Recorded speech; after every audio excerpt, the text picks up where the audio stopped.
نحمده ونصلي على رسوله الكريم أما بعد أعوذ بالله من الشيطان الرجيم بسم الله الرحمن الرحیم. A very warm welcome to you all.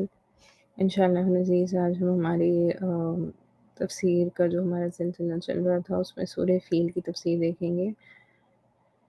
چلیے اپنی مجلس کا آغاز کرتے ہیں. رب اشرح لی صدری ویسر لی امری واحلل عقدۃ من لسانی یفقهوا قولی. رب زدنی علما رب زدنی علما رب زدنی علما.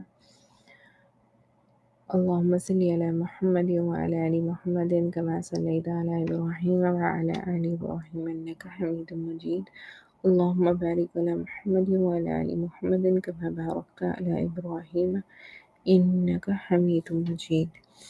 تو گزشتہ نشست میں ہم نے سورہ قریش کے بارے میں دیکھا تھا، اور اس سورہ میں ہم نے یہ دیکھا تھا کہ اللہ سبحانہ وتعالیٰ نے قریش کے لوگوں کو اللہ کی شکر گزاری اور اللہ کی نعمتوں پر شکر کرنا اور اللہ کی وحدانیت کو تسلیم کرنا، اللہ کے ساتھ کسی کو شریک نہ ٹھہرانا، اس پر زور دیا تھا. اب ہم اس سے پہلی والی جو صورت ہے سورہ فیل، اس کا آج ہم پس منظر اور ساری چیزیں انشاءاللہ ہم دیکھتے چلیں گے. تو چلیے ہم باقاعدہ اپنا درس شروع کرتے ہیں سورہ فیل کے حوالے سے. تو سب سے پہلے ہم سورہ کا تعارف دیکھ لیتے ہیں کہ ہم سورہ کے تعارف میں کیا ہے. سورہ فیل جو ہے وہ مکی صورت ہے، اور سب سے پہلے تو ہم سورہ کے نام کے بارے میں دیکھ لیتے ہیں.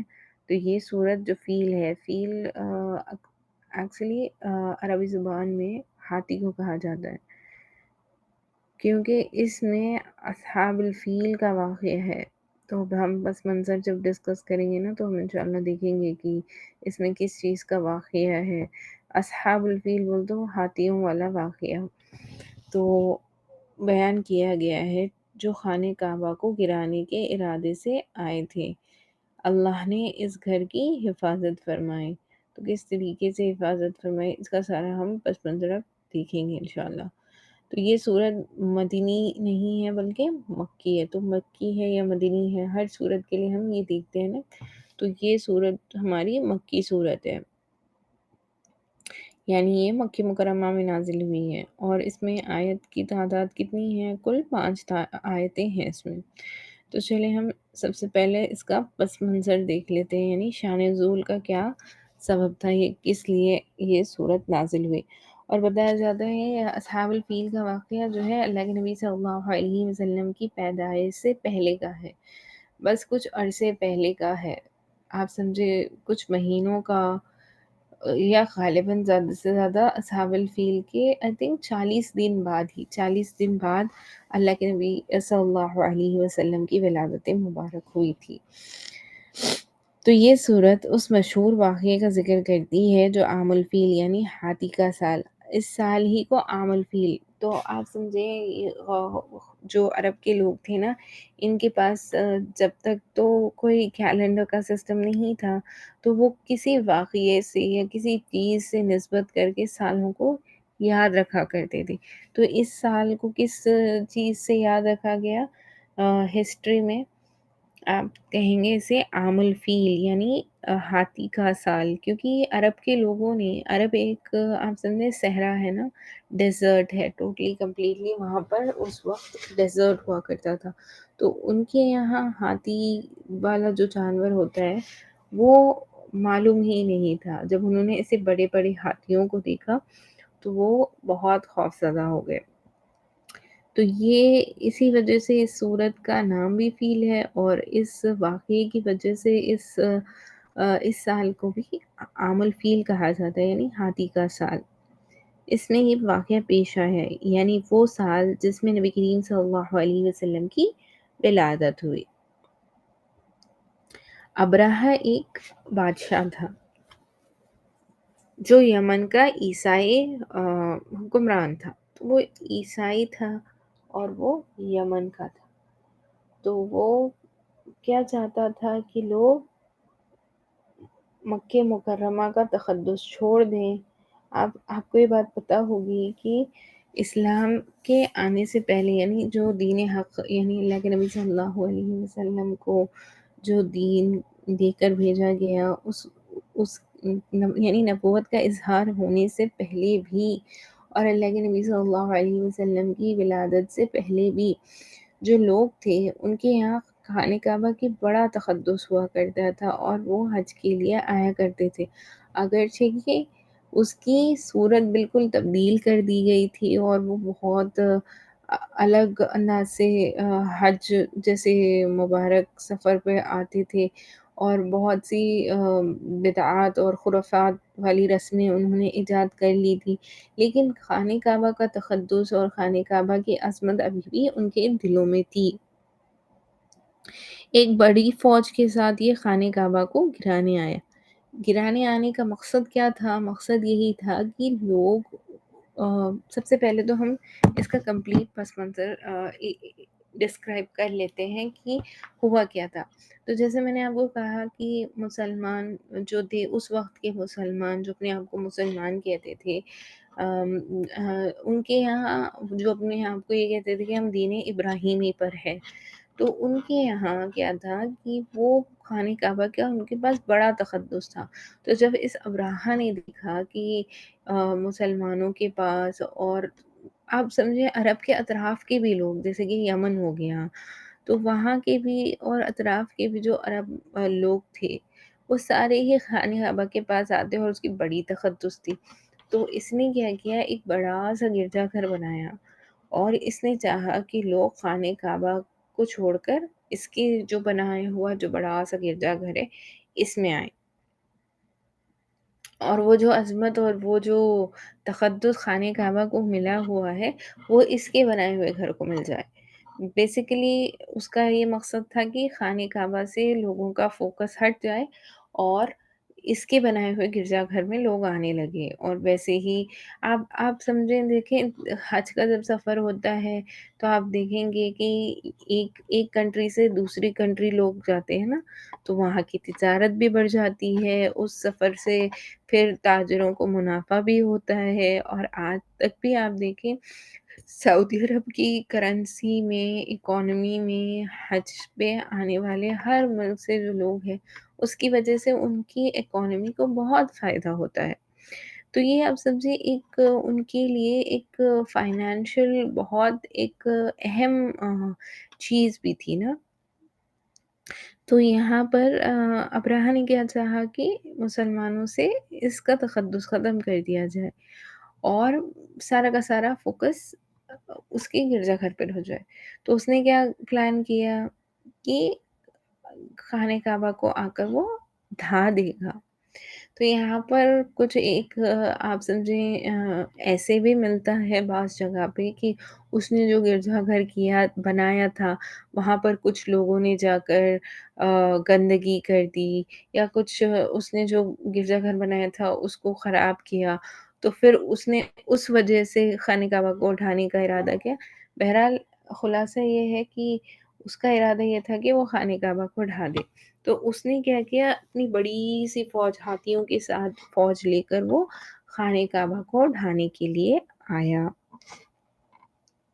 اس کے لشکر میں ہاتھی بھی تھے شامل، تو اسی وجہ سے فیل کہا جاتا ہے، فیل ہاتھی کو کہا جاتا ہے عربی زبان میں۔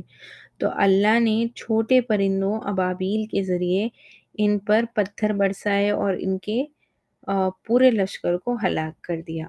تو یہاں پر آپ پس منظر اگر تفصیل میں دیکھیں گے تو یہ بھی ملتا ہے کہ یہ جو ہاتھی تھے نا، یہ آگے نہیں بڑھ رہے تھے۔ جب وہ ان کے ہاتھیوں کو کعبہ کو ڈھانے کے لیے آگے جاتے تو وہ اگر پیچھے کا رخ کر لیتے تو وہ آگے بڑھتے، لیکن وہ خانہ کعبہ کی طرف آگے نہیں بڑھ رہے تھے، تو ان کو بالکل آپ سمجھے نوکیلی چیزیں چبا چبا کر وہ آگے کی طرف بڑھنے لگے تھے۔ تبھی اللہ سبحانہ وتعالیٰ نے یہاں پر چھوٹے سے پرندوں کو نازل فرمایا، اور آپ دیکھیں گے آگے ہم ترجمہ اور تفسیر دیکھیں گے، لیکن میں آپ کو بتاتی چلوں کہ یہ جو چھوٹے چھوٹے پرندے اللہ سبحانہ وتعالیٰ نے نازل کیے تھے انہیں ابابیل کہا جاتا ہے، اور یہ بھی بتایا جاتا ہے کہ ان کی چونچ میں کنکریاں تھیں، اور کس کے اوپر گرنے ہیں وہ کنکری اسی شخص کے اوپر گری، اور وہ گرتے ہی وہ شخص جس کے اوپر وہ گرتی نا، یا وہ جانور جس کے اوپر وہ گرتی، وہ پورا بھوسا بھوسا ہو جاتا ہے، جیسے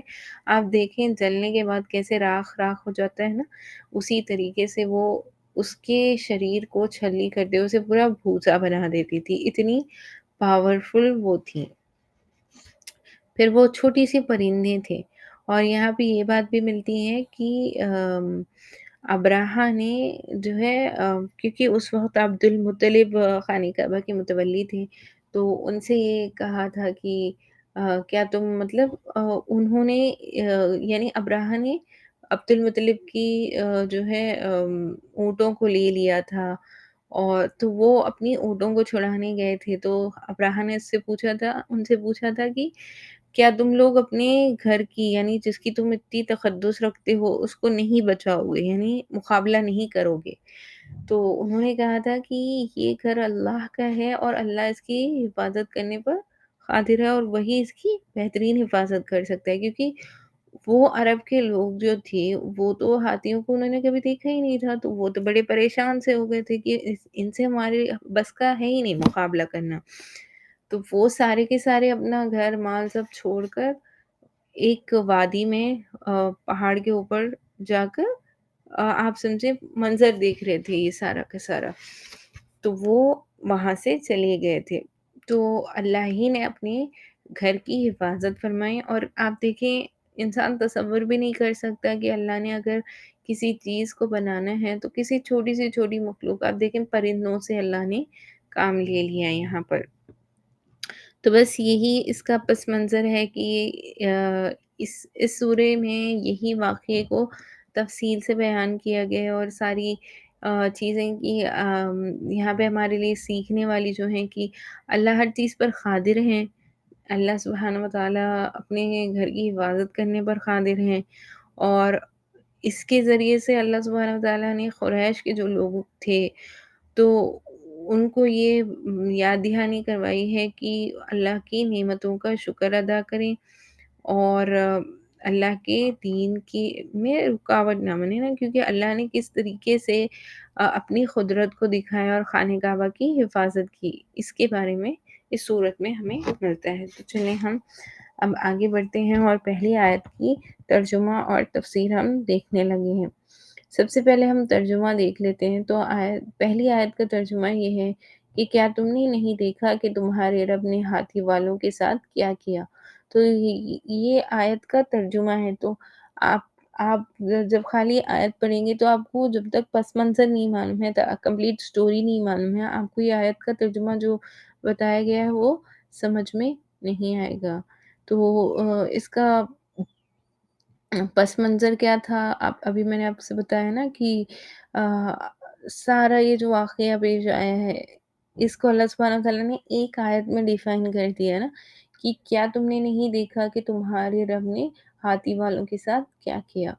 تو وہ جب کعبہ کعبہ کو ڈھانے کے لیے آئے تھے، تو اللہ سبحانہ وتعالیٰ نے کیسے اپنے گھر کی حفاظت فرمائی ان چھوٹے سے ابابیل فرشتوں کے ذریعے۔ تو نبی کریم صلی اللہ علیہ وسلم کو اس میں خطاب کیا گیا ہے۔ اس آیت میں اللہ تعالیٰ نبی کریم صلی اللہ علیہ وسلم کو مخاطب کرتے ہوئے ان سے سوال کر رہے ہیں، تاکہ وہ قریش کو اللہ کی قدرت کا ذکر کریں۔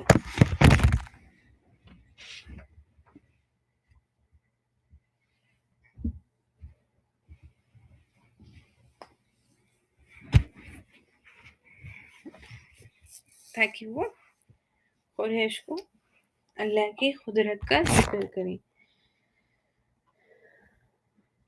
اور یہ اس تاریخی واقعے کا ذکر ہے جب یمن کے حکمران ابرہہ نے خانہ کعبہ کو گرانے کی کوشش کی تھی۔ تو یہ آیت کی تفسیر میں کیا ملتا ہے کہ سب سے پہلے تو اس میں اللہ کے نبی صلی اللہ علیہ وسلم کو خطاب کیا گیا ہے۔ دوسری چیز، یہ واقعہ اصحاب فیل کا واقعہ ہے، اس کی طرف اشارہ کرتی ہے۔ اور پھر تیسری اہم چیز جس کی طرف یہ آیت اشارہ کرتی ہے وہ یہ ہے کہ اللہ کی قدرت، یعنی اللہ نے نہایت مؤثر انداز میں قریش کو اپنی قدرت اور عظمت کا مظاہرہ دکھایا۔ اللہ سبحانہ وتعالیٰ نے اپنی قدرت کا مظاہرہ دکھایا، قریش کو یاد دہانی کی گئی ہے یہاں پر۔ یہ آیت قریش کو بتاتی ہے کہ خانہ کعبہ کی حفاظت اللہ کا کام ہے اور وہ ہمیشہ اپنی عبادت کے لیے اپنی نشانیوں کی حفاظت کرتا رہتا ہے۔ تو یہاں پہ اللہ سبحانہ وتعالیٰ کی قدرت اور قریش کو یاد دہانی کے بارے میں بھی بتایا گیا ہے۔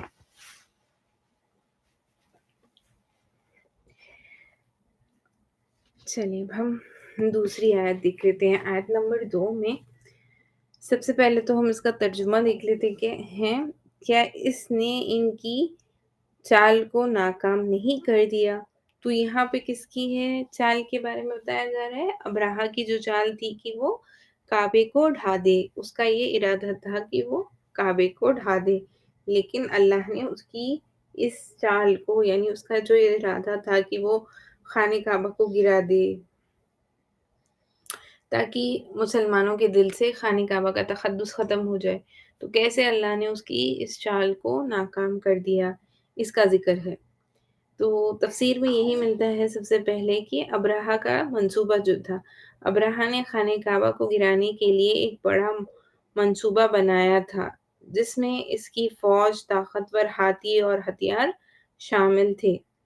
ناکامی کا سبب کیا تھا؟ اللہ نے ان کی تدبیروں کو ناکام بنا دیا اور ان کی تمام طاقت کو بے سہارا، یعنی وہ بے سودہ ہو گئے، یعنی انہیں کچھ بھی حاصل نہیں ہوا نا، ایون دو وہ اتنے طاقتور تھے، ان کے پاس اتنی بڑی فوج تھی، ان کے پاس اتنے بڑے بڑے ہاتھی تھے، لیکن کیا وہ کامیاب ہوئے؟ جب اللہ سبحانہ وتعالیٰ کسی کو ناکام کرنے بیٹھ جاتا ہے، یعنی ان کے منصوبے میں اللہ نے اپنے گھر کی حفاظت کرنے کا ذمہ خود لیا، تو ان کو جب اللہ نے ناکام کرنے کا ارادہ کر لیا تو پھر کوئی ان کی مدد نہیں کر سکی۔ اس کے بارے میں یہاں ہے تذلیل کا مفہوم۔ تو یہ آیت نمبر 2 میں ایک لفظ ملتا ہے تذلیل کا۔ تو تذلیل کا مفہوم کیا ہے یہاں پہ؟ تذلیل کے کیا معنی ہیں؟ تذلیل کا مطلب ہے گمراہ یا ناکام بنانا۔ تو اللہ نے ابرہہ کے منصوبے کو اس طرح ختم کر دیا کہ وہ کبھی کامیاب نہ ہو سکے۔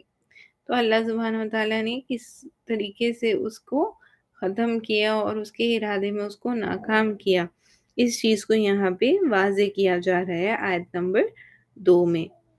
تو اگلا ہمارا جو اہم پوائنٹ ہے جو اس پہ نوٹ کرنا ہے وہ یہ ہے کہ اللہ کی تدبیر۔ یہ آیت ظاہر کرتی ہے کہ اللہ کی تدبیر ہمیشہ انسانوں کی تدبیروں پر غالب ہوتی ہے، یعنی اللہ کا فیصلہ وہ سب سے ہمیشہ غالب رہے گا۔ یعنی ابرہہ جو تھا وہ حاکم تھا، یمن کا حاکم تھا، اس نے کیا سوچا کہ میرے پاس اگر بڑی سی فوج ہوگی، بڑے بڑے ہاتھی ہیں میرے پاس، تو کامیابی تو مجھے ہی ملنی ہے۔ لیکن جب اللہ نے ارادہ کر لیا کہ اس کی تدبیر کو ناکام بنا دیں، تو پھر اللہ کا فیصلہ غالب ہو کر رہے گا۔ اللہ سبحانہ وتعالیٰ کے علاوہ کوئی اس چیز پر قادر نہیں ہے۔ یہ ہمیں اس آیت سے معلوم ہوتا ہے۔ چلیے اب ہم آگے بڑھتے ہیں آیت نمبر 3 کی طرف۔ تو آیت نمبر 3 کا ترجمہ یہ ہے اور ان پرندوں کے جھنڈ بھیجے۔ تو یہاں پہ ان پرندوں سے مراد جو ہیں ابابیل ہے، چھوٹے چھوٹے پرندے تھے یہ ابابیل جو اللہ نے اتارے تھے آسمان سے، اور ان کی چونچوں میں کنکر سے چھوٹے چھوٹے پتھر تھے جو جس پر گرتے وہ بالکل بھوسا بھوسا ہو جاتے، بالکل راکھ راکھ ہو جاتے، پھر ان کا کوئی وجود ہی باقی نہیں رہتا۔ پرندوں سے مراد یہاں پر ابابیل ہے۔ اللہ نے ابابیل پرندے بھیجے جو آسمان سے مختلف جھنوں میں آئے تھے۔ جھنڈ کسے کہتے ہیں؟ Group of birds. پرندوں کا کردار کیا ہے؟ اب ہم یہاں پر دیکھ لیتے ہیں کہ یہ چھوٹے پرندے اللہ کے لشکر تھے جنہوں نے دشمنوں کو اللہ کے حکم سے تباہ کر دیا۔ تو آپ دیکھیں کہ اللہ سبحانہ وتعالیٰ نے چھوٹے سے جھنڈ کو بھیجا، جو آپ دیکھیں اس کے لشکر کے مقابلے میں چھوٹے سے پرندے ہیں۔ ہاتھی کتنا بڑا جانور ہے، اس کے مقابلے میں چھوٹا-سا پرندہ کیا ہے، کمزور مانا جائے گا نا، لیکن اللہ نے کیا کیا کہ ان چھوٹے-چھوٹے پرندوں کے چونچ میں جو اللہ نے کنکری ان کے منہ میں تھی، اس میں ایسی تاثیر رکھی کہ پھر وہ جس پر گرتی، وہ جو بالکل نصف و نابود ہو جاتا۔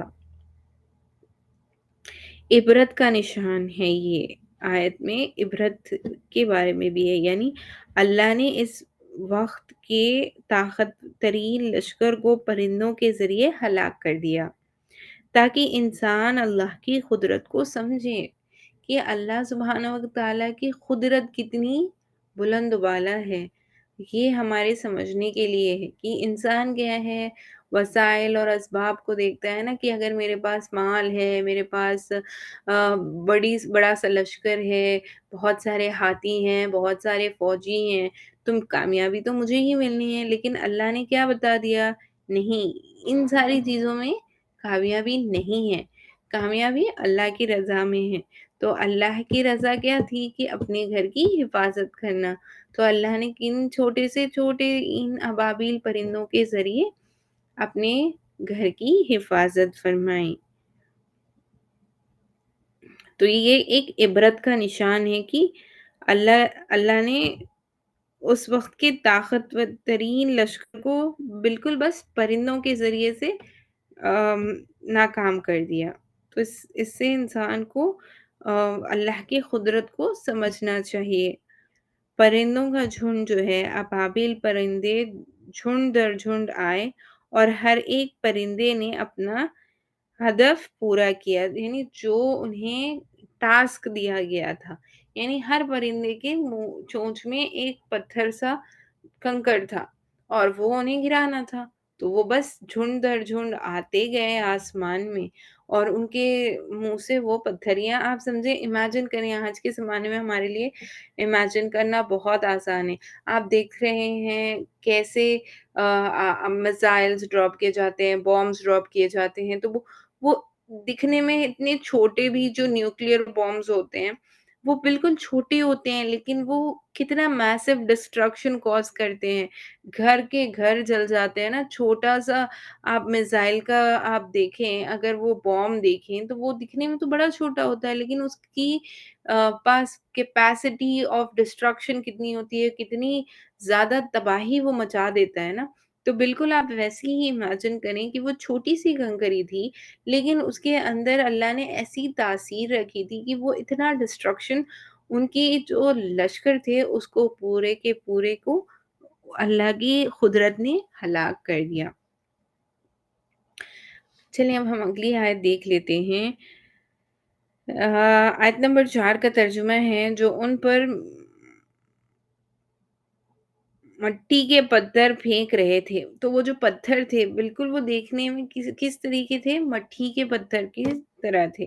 تو اس آیت کے ترجمے میں یہ ہے کہ جو ان پر مٹی کے پتھر پھینک رہے تھے، تو یہ ابابیل جو پرندے آئے تھے، ان کا کیا تھا کہ یہ جو مٹی کے سے جو کنکری ان کے منہ میں تھی، بس اس کو برسانا تھا، پھینکنا تھا نیچے۔ تو اس کا ہم تفسیر دیکھ لیتے ہیں۔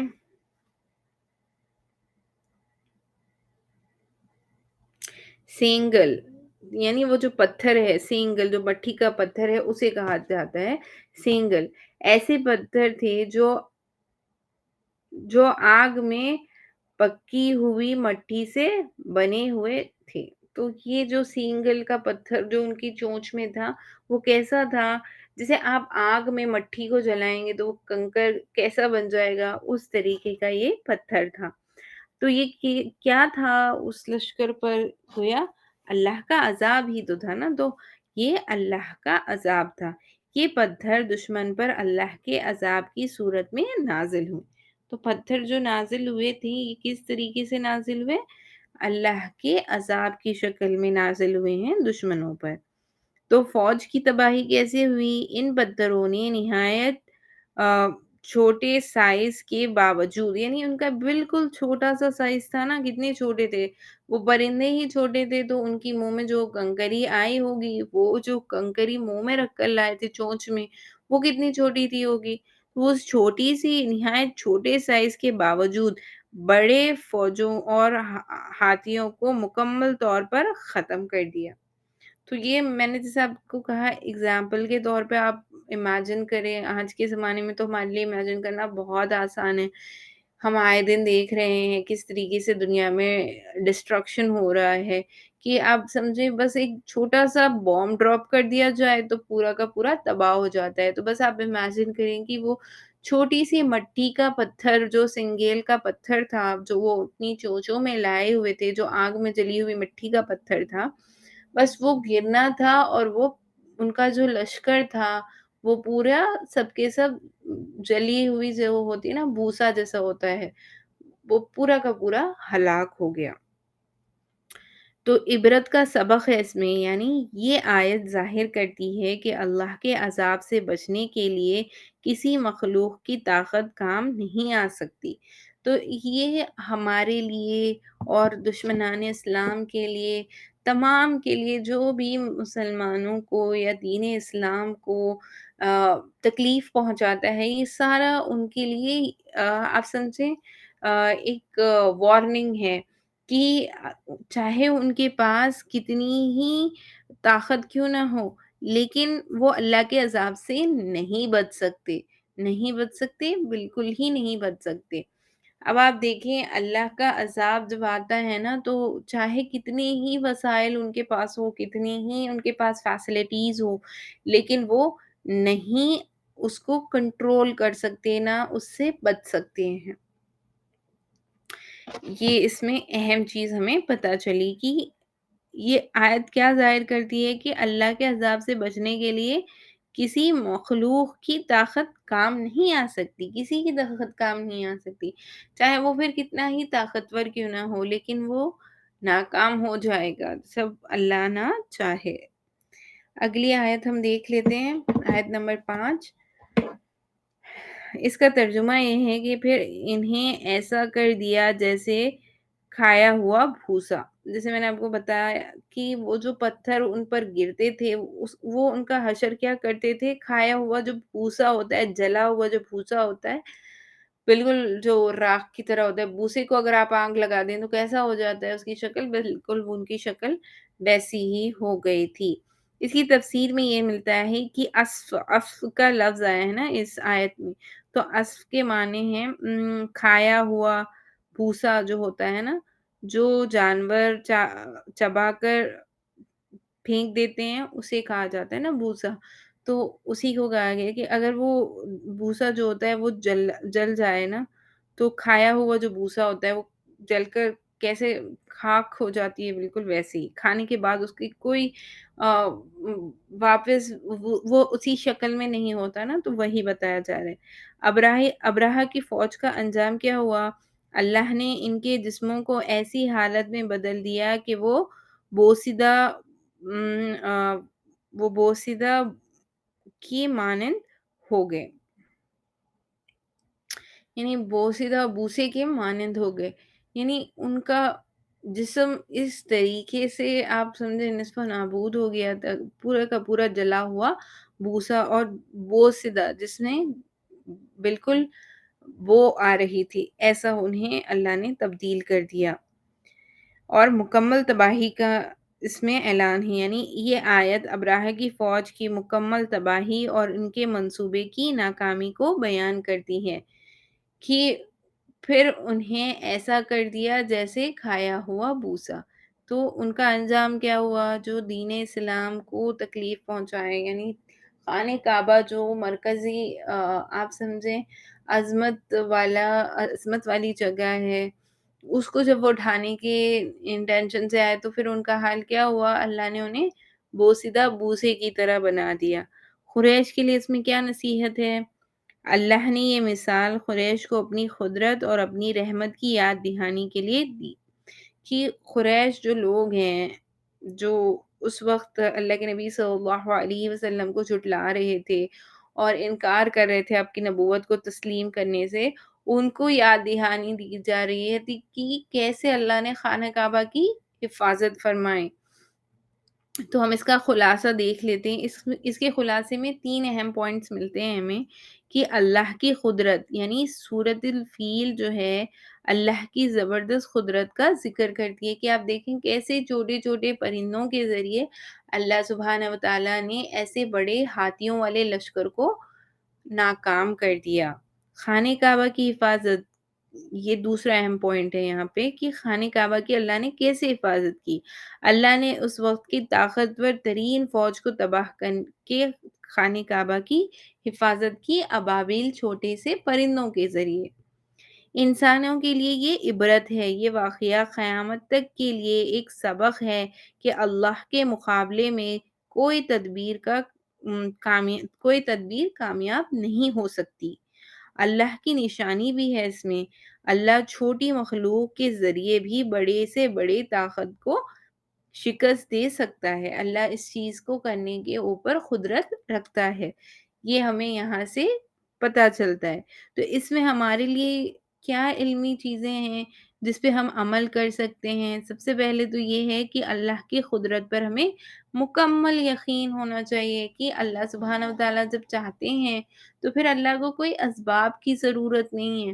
اور ہم سوچتے ہیں نا کہ اکثر ہمارے ساتھ ایسا ہوتا ہے کہ ہم یہ سوچتے ہیں کہ میرے پاس تو اتنے وسائل ہی نہیں ہیں، میں کیسے یہ کام کروں گی، یا میرے پاس تو کوئی چیز ہی نہیں ہے۔ تو پھر یہاں سے ہمیں یہ پتہ چلا کہ کوئی کام اگر اللہ سبحانہ و تعالیٰ کرنا چاہیں تو پھر نہ تو اسے اسباب کی ضرورت ہے، بس وہ ارادہ کر لیتا ہے کہ ہو جا تو پھر وہ ہو جاتی ہے۔ پھر وہ اسباب جو ہے بظاہر دنیاوی طور پہ ہمیں جو دکھائی دینے والے اسباب ہیں، وہ اتنے چھوٹے سے بھی ہو سکتے ہیں، جیسے یہ چھوٹے سے پرندوں نے اللہ کے حکم سے خانہ کعبہ کی حفاظت فرمائی۔ اللہ کی نشانیوں کا احترام کریں، خاص طور پر خانہ کعبہ۔ تو خانہ کعبہ کیا ہے؟ اللہ کا گھر ہے۔ بتایا جاتا ہے نا، جو سدرۃ المنتہا ہے وہاں پر بھی بالکل آئی مین جیسے ہمارا خانہ کعبہ دنیا میں ہے، وہاں اللہ کے عرش پر بھی بالکل سیم ویسے ہی بنا ہوا ہے، اور وہاں پہ فرشتے طواف کر رہے ہوتے ہیں، اور 70,000 فرشتے طواف کر رہے ہوتے ہیں، اور ایک فرشتہ جب طواف کر لیتا ہے تو اسے پھر آ، دوبارہ طواف کرنے کا موقع نہیں ملتا۔ یعنی اتنی بڑی مخلوق ہے جو اللہ کی ہمیشہ حمد و ثنا اور بس عبادت میں مشغول ہے۔ تو اللہ سبحانہ و تعالیٰ کو ہماری عبادتوں کی ضرورت نہیں ہے، ہمیں اللہ کی ضرورت ہے۔ طاقت اور غرور کی بجائے عاجزی اور اللہ کی بندگی اختیار کریں، یہ ہمارے لیے اہم نقطہ ہے اس میں۔ یعنی طاقت اور غرور، طاقت کے زور پہ اور غرور کے زور پہ ہم کامیاب ہو جائیں گے، یہ سوچنا، جیسے ابراہہ نے سوچا کہ میرا بڑا سا لشکر ہے، میرے پاس اتنے سارے ہاتھی ہیں، میرے پاس اتنی بڑی فوج ہے، میں کامیاب ہو جاؤں گا۔ تو یہ کیا تھا؟ ایک طریقے سے اسے اپنی طاقت پر ناز تھا، اور اسے غرور تھا اپنے لشکر پہ نا، کہ وہ مجھے جتا دے گی۔ لیکن اس کی بجائے ہمیں کیا اختیار کرنے کے لیے بتایا جا رہا ہے یہاں پہ؟ کہ ہمیں عاجزی اور انکساری اور اللہ کی بندگی کو اختیار کرنا ہے۔ اگلی اہم پوائنٹ جو ہمیں یہاں پہ بتایا جا رہا ہے وہ یہ ہے کہ اللہ کی عبادت اور اس کی راہ میں قربانی کو اپنی زندگی کا مقصد بنائیں۔ یعنی ہماری زندگی کا مقصد کیا ہونا چاہیے؟ اللہ سبحانہ و تعالیٰ کی عبادت اور اللہ کی راہ میں قربانی کرنا۔ ہم سب کے لیے یہ یاد دہانی ہے کہ اگر ہم دین کا علم حاصل کرنا چاہتے ہیں، اگر ہم اپنے آپ کو اللہ کی رضا والے کاموں میں لانا چاہتے ہیں، تو پھر یاد رکھیں کہ آپ کو کسی نہ کسی چیز کی قربانی دینی ہی ہوگی۔ آپ بنا قربانی دیے اللہ کا قرب حاصل نہیں کر سکتے۔ جیسے چھوٹی سی مثال ہے، تہجد گزار جو لوگ ہوتے ہیں وہ اپنی نیند کی قربانی دے کر اللہ کے سامنے کھڑے ہو رہے ہوتے ہیں نا۔ تو ایسے ہی ہر چیز میں انسان اللہ کو راضی کرنا چاہ رہا ہوتا ہے تو پھر اسے کسی نہ کسی چیز کی قربانی دینی پڑتی ہے، چاہے وہ وقت کی ہو، چاہے وہ نیند کی ہو، چاہے وہ آپ سمجھیں اپنی خواہشات کی ہو، کسی نہ کسی چیز کی انسان کو قربانی دینی پڑتی ہے۔ اور اگلا جو ہمارا پوائنٹ ہے وہ یہ ہے کہ ہر وقت اللہ سے مدد اور حفاظت طلب کرنا، کیونکہ وہی ہمیں ہر چیز دینے پر قدرت رکھتا ہے، اور اللہ کے سوا کوئی ہمارا مددگار نہیں ہے۔ تو ہمیں کیا کرنا ہے؟ اللہ کی نعمتوں کی قدر کرنا ہے، اور غرور اور تکبر سے ہمیں بچنا ہے، اور اللہ کی عبادت ہمیں کرنی ہے، اور شکر گزاری کا مزاج ہمیں اپنے اختیار کرنا ہے، اور اللہ کی قدرت پر ہمیں مکمل یقین رکھنا ہے۔ چلیں اس کے متعلقہ جو احادیث ہیں اس کو بھی ہم دیکھ لیتے ہیں۔ اس کے متعلق جو احادیث ملتی ہیں اس میں یہ ہے کہ نبی کریم صلی اللہ علیہ وسلم نے فرمایا کہ اللہ کے گھر یعنی خانہ کعبہ کی حفاظت اللہ خود فرمائے گا۔ یہ سنن ترمذی کی حدیث نمبر 3166 ہے۔ ایک اور حدیث میں نبی کریم صلی اللہ علیہ وسلم فرماتے ہیں کہ کعبہ قیامت تک اللہ کے لیے حرمت والا مقام رہے گا۔ یہ صحیح بخاری کی حدیث نمبر 1597 ہے۔ تو اس سے ہمیں کیا پتہ چلا کہ خانہ کعبہ کی عظمت رکھنا، اور کیونکہ ہمارے نبی صلی اللہ علیہ وسلم نے ہمیں بتایا کہ یہ حرمت والی جگہ ہے، یہاں پر جنگ و قتال یہ ساری چیزیں منع کی گئی ہیں، تو وہ حرمت والی جگہ ہے۔ آپ ہم سب کو اللہ سبحانہ وتعالیٰ سے دعا کرنی چاہیے کہ اللہ سبحانہ وتعالیٰ ہمیں بار بار اپنے گھر کا دیدار نصیب کرے، خانہ کعبہ کو بار بار اس کی زیارت ہمیں نصیب فرمائے، اللہ کے نبی صلی اللہ علیہ وسلم کی مسجد نبوی کی زیارت ہمیں نصیب فرمائے۔ کیونکہ آپ دیکھیں گے نا ایسا جلالی منظر ہوتا ہے کہ بس آپ کو کوئی اور چیز وہاں پر جانے کے بعد یاد نہیں رہتی، تو وہ بہت جلالی منظر ہوتا ہے جب خانہ کعبہ کو آپ چھوتے ہیں۔ آپ یقین مانیں آپ کو کوئی چیز یاد نہیں رہتی اس وقت، بس آپ نے اللہ سے دعا کرنی ہے کہ اللہ پاک ہم تمام کو بار بار اپنے گھر کو بلائیں اور اپنے چہیتے منوں میں ہمیں شامل فرمائے، اور اس کی حرمت جو کعبے کی حرمت ایک مسلمان کے دل میں ہونی چاہیے وہ ہمارے دلوں میں منور فرمائے، آمین یا رب العالمین۔ وآخر الدعوانا ان الحمد للہ رب العالمین۔ سبحان اللہ بحمدہ، سبحانک اللہم بحمدک، نشہد ان لا الہ الا انت، نستغفرک ونتوب الیک۔ سبحان ربک رب العزة عما یصفون، وسلام علی المرسلین، والحمد للہ رب العالمین۔ انشاءاللہ ہماری اگلی نشست یعنی کل ہم اسے پہلے کا جو سورہ ہے سورہ حمزہ، انشاءاللہ اس کی ترجمہ اور تفسیر دیکھیں گے۔ جزاک اللہ خیرا کثیرا، وآخر الدعوانا الحمد للہ رب العالمین۔